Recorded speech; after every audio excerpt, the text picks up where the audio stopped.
After as prosperous a journey as could be expected at this late season of the year, I arrived at my seat the day before Christmas.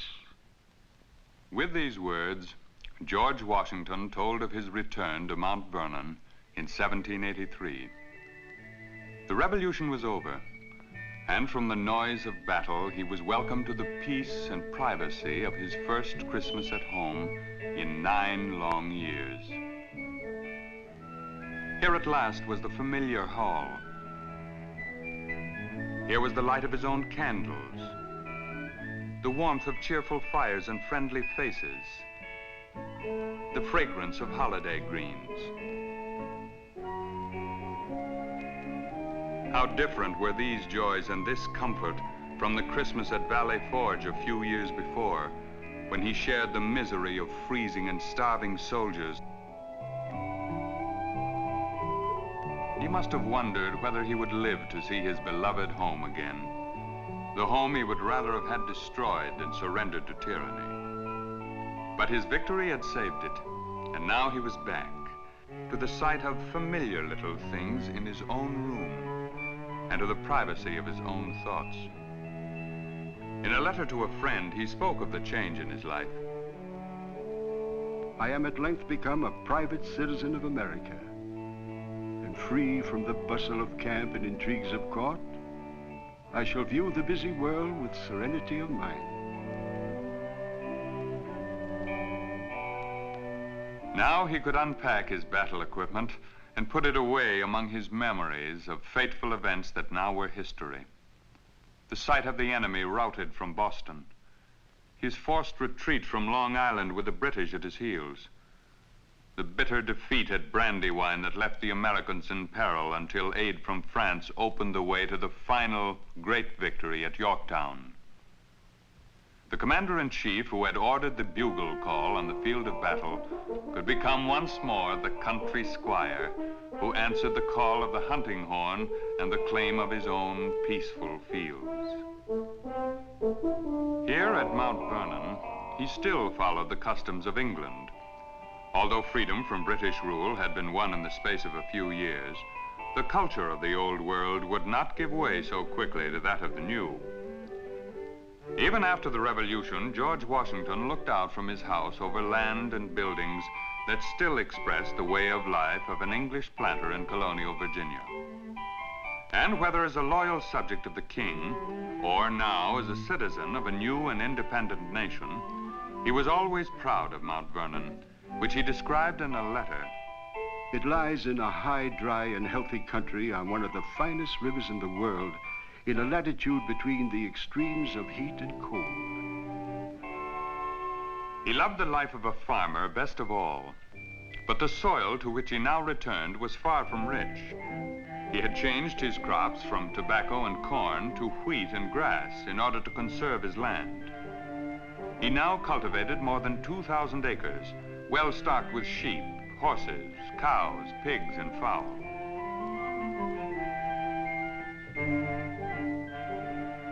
He trained his apple and pear trees according to French and English methods adapted to his own soil and climate.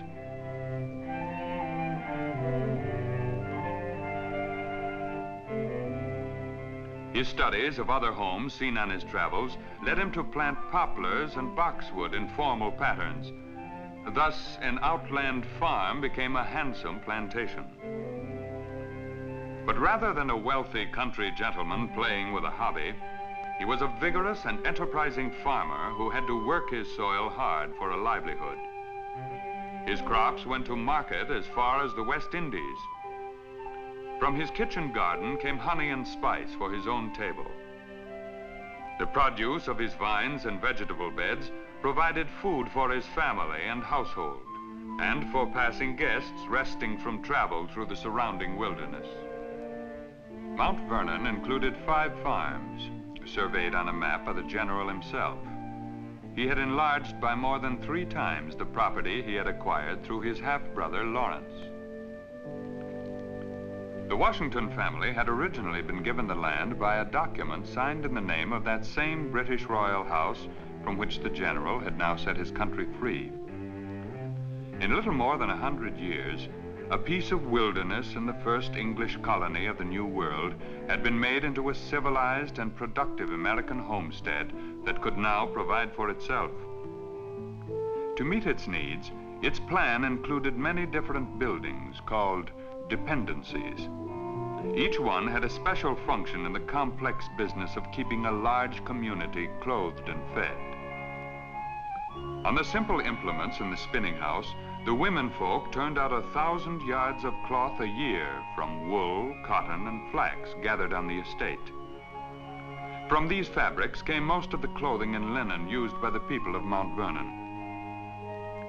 In the wash house, the laundresses did a big chore every week, made bigger by the lack of running water. The articles needed for getting and boiling the water, for making soap, and for drying and distributing the wash had to be made right on the place. Just as the meat consumed at Mount Vernon had to come from its own livestock. Enough beef, mutton, and pork was cured in the smokehouse to fill the year-round needs of 250 people who worked on the estate. A plantation manager who lived in a house by himself had charge of all their labor, whether farming the land or keeping the gardens, or building and painting the houses, or making the tools needed for their jobs. He worked under orders from the general, who, as proprietor, watched over everything and everyone. Keeping a careful record of all that was produced and stored on his farms, or with fatherly care sending food from his own kitchen to nourish those who were sick or injured, the general set the policy that kept Mount Vernon going. He was always planning something new, and so his grounds and buildings kept on growing, each a part of the other. With his own brick and oak timber, he had gradually improved a small house of 1.5 stories until it became a mansion with 3 floors and 20 rooms.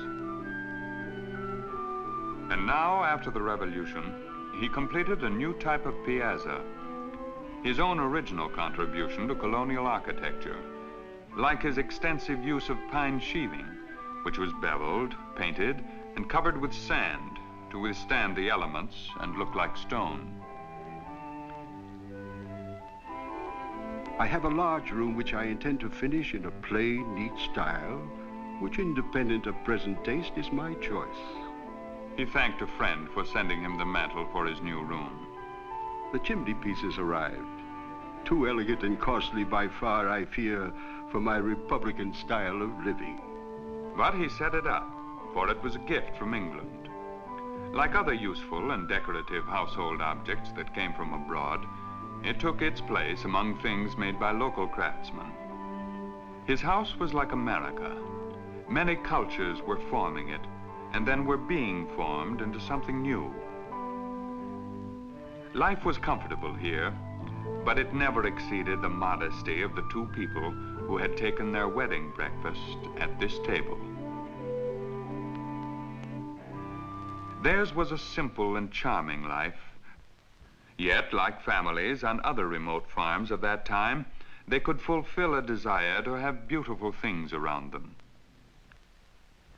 Sitting in the evening in their west parlor, in front of a landscape painted to order for the panel beneath a family coat of arms, they could rest from the heavy duties of managing a farm and a household. Here, George and Martha Washington could talk over all the details of the full life that they were to share for nearly 40 years. With no children of their own, they extended to her children by a former marriage the responsibility, dignity, and love that composed their life together. And into their home they took her grandchildren, George Washington Parke and Nellie Custis, who filled the house with laughter and the sound of youthful fingers practicing on the harpsichord and flute.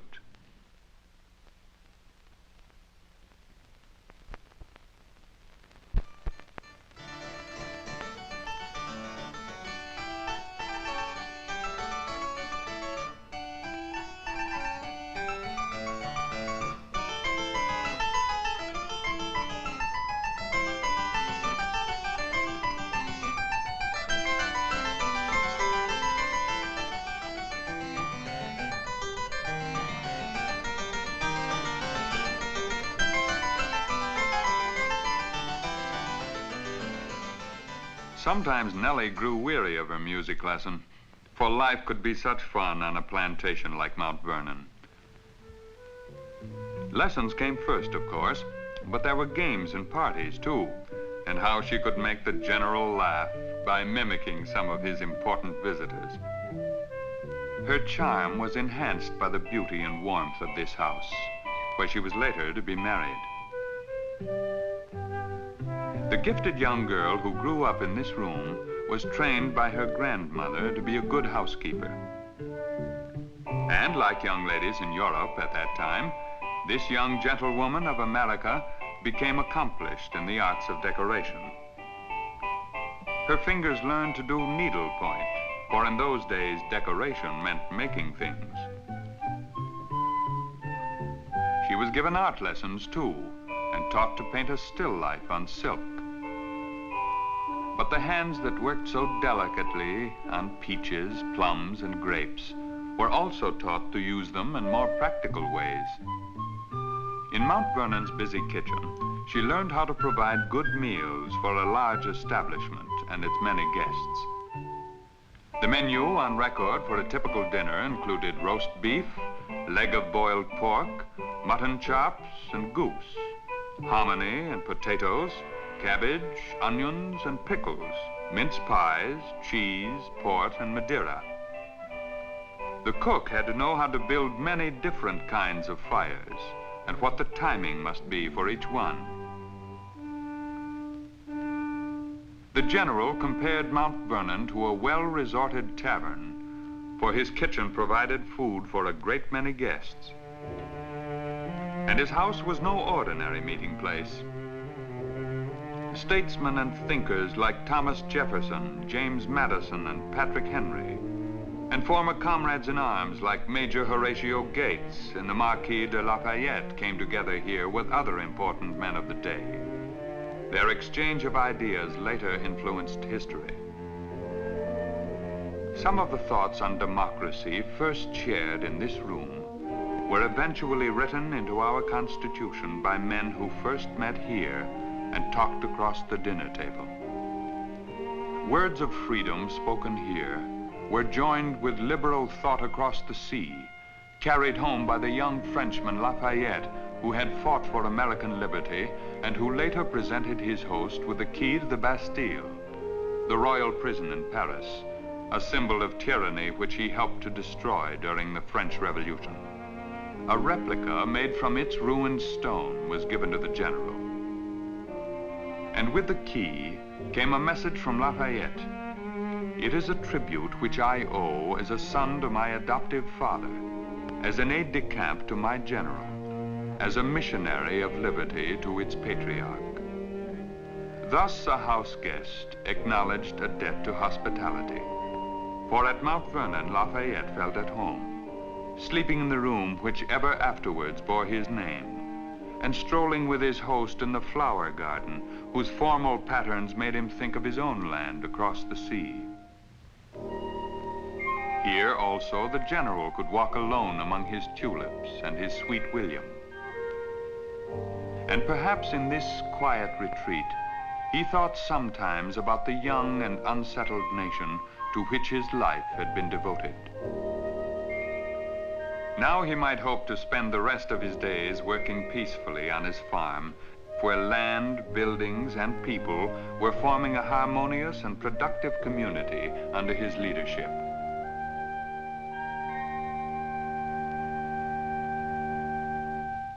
But his hope was not to be fulfilled. The nation needed its leader again. The states had not yet learned to live together, and George Washington feared that unless they remained united, the result might be anarchy, breeding ground of tyranny. In this fateful year, 1789, he answered the summons to become the first president of the United States. I bade adieu to Mount Vernon, to private life, and to domestic felicity. And oppressed with anxious and painful sensations, set out for New York to render service to my country in obedience to its cause. The same stewardship that had created Mount Vernon now brought the states together in a strong federal union. As he had built his house, so he built our government on a foundation that was firm. 8 years later, a grateful people allowed him to return to Mount Vernon at last. With more than 60 years behind him, he was happy to retire to the peace and comfort of life with his family on his farm. Sitting at his desk, he replied to the homage paid him by citizens of high and low estate all over the world. Here he had drafted many of the ideas to which free men would always claim allegiance. Now he could devote his attention to the writings of other men in other lands. In these last years of his life, he could spend more time in the privacy of his library. He spoke of the education of future Americans. In proportion as the structure of a government gives force to public opinion, it is essential that public opinion should be enlightened. George Washington knew that men could achieve an enlightened wisdom only through practical knowledge in all matters concerning their welfare and their freedom. For his was a knowing brought to life by doing, a creative process symbolized by the motto in his bookplate, Exitus acta probat. The result of actions proves their worth. But the days of a life must come to an end. In the last month of 1799, the General Secretary wrote a letter. It read, "About 3 o'clock on Saturday morning, he became ill. Every aid that medicine could give was administered, but between 10 and 11 o'clock at night, he resigned his breath into the hand that gave it." Through the steadfastness of purpose and the courage by which he lived, George Washington has taken his place among the men who have led the world forward. His life has become our life.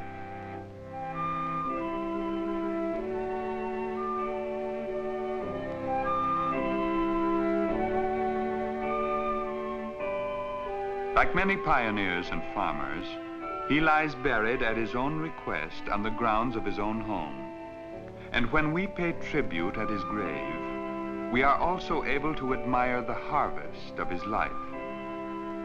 We can feel the force of the spirit that was caught by the great sculptor Houdin over 150 years ago, and is evident in every part of the shrine we can visit today. Here at Mount Vernon, we can see an American home that was built when the country was changing, and its people were fearful but hopeful. We who make a pilgrimage here today live in a world that is also changing. We too know fear, but we have hope. And as in that other time, we are concerned about the way of life that we are building.